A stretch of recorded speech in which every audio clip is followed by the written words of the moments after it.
Здравствуйте, меня зовут Константин Владислав. Вашему вниманию представляю научную работу на тему «Откуда в России картошка?». В нашем столе давно присутствует такой овощ, как картошка. На уроках окружающего мира мы изучали кратко об овощных культурах нашей местности. Меня очень заинтересовал такой овощ, как картошка, так как своей семьей каждую весну мы его сажаем у себя в огороде, все лето ухаживаем, а осенью выкапываем, чтобы зимой есть. С помощью анкетирования я провел в классе опрос и расскажу вам о своих результатах. Перед собой я поставил цель изучить возникновение картофеля в Европе, в России и исследовать его свойства. Объектом исследования является картофель. Картофель ведет свое происхождение из Южной Америки. Индейцы употребляли его в пищу и считали живым существом. Петрос Диас де Леон в 1051 году привез этот овощ в Испанию. Из Испании картофель распространился в другие страны Европы. Картофель стал цениться как декоративное растение. В пищу его практически не употребляли, считая ядовитым. Но в позднее время он стал широко известен как продукт питания. Также попал картофель в Россию. Находясь в Нидерландах в конце 17 века, Петр I заинтересовался картофелем. Петром был издан указ о выращивании картофеля во всех областях и губерниях Российской империи. Но крестьяне не хотели заниматься выращиванием картофеля и называли его чертово яблоко. Потом Екатерина I хотела снова предложить крестьянам это тоже для выращивания. Но крестьяне были против, возникали картофельные бунты и жгли поля. С начала 20 века производство стало расти.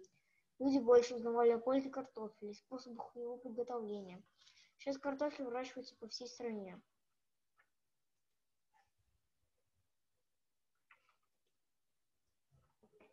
Есть интересный факт о картофеле. Картофель – растение семейства посленовых, и это корнеплод.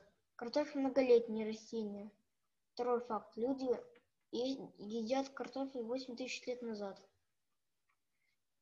Третий факт. Картофель 80% состоит из воды. Четвертый факт. Картофель работает не только в Земле, но и в космосе. Пятый факт. В мире существует даже музей, посвященный картофелю. Я провел исследование в классе, и вот его результаты. Результаты вы видите на слайде. Вывод такой, что мои одноклассники любят картофель и очень любят жареный картофель печеный. Все видят, как его нужно сажать, но не все участвовали в его посадке. Я взял два сорта картофеля Невский и Удача, которые сажают мои родители. Мы получили крахмал из картофеля каждого сорта. Невский 10 граммов, Удача 12 граммов. Вывод. Больше крахмал содержится в сорте Удача.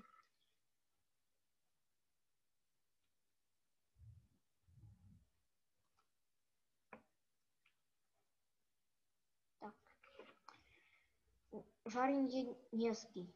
Брусочки картофеля сохранили форму. Удача. Брусочки картофеля частично потеряли форму. Невский. Цвет белый. Удача желтый.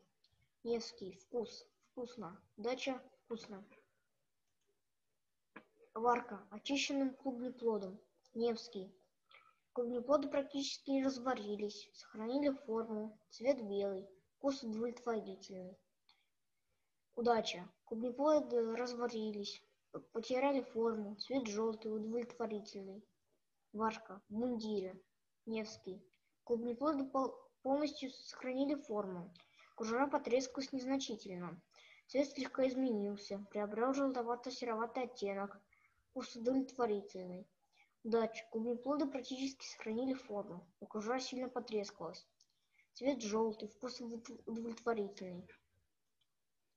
После исследования я сделал выводы, что в сортах картофеля, где много крахмала, эта картошка будет рассыпчатой, с меньшим содержанием, подходит для жарки. Сажать нужно разные сорта, чтобы использовать каждый сорт либо для варки, либо только жарить. Моя гипотеза, что свойства картофеля как может быть использовано, подтверждена опытным путем. Я много узнал о картофеле, поделился этой информацией с своими классиками и классным руководителем. Картофель используется практически везде. Его продавали вторым хлебом. Для поиска информации я использовал интернет-ресурсы, книги из домашней библиотеки, а также энциклопедии. Спасибо за внимание.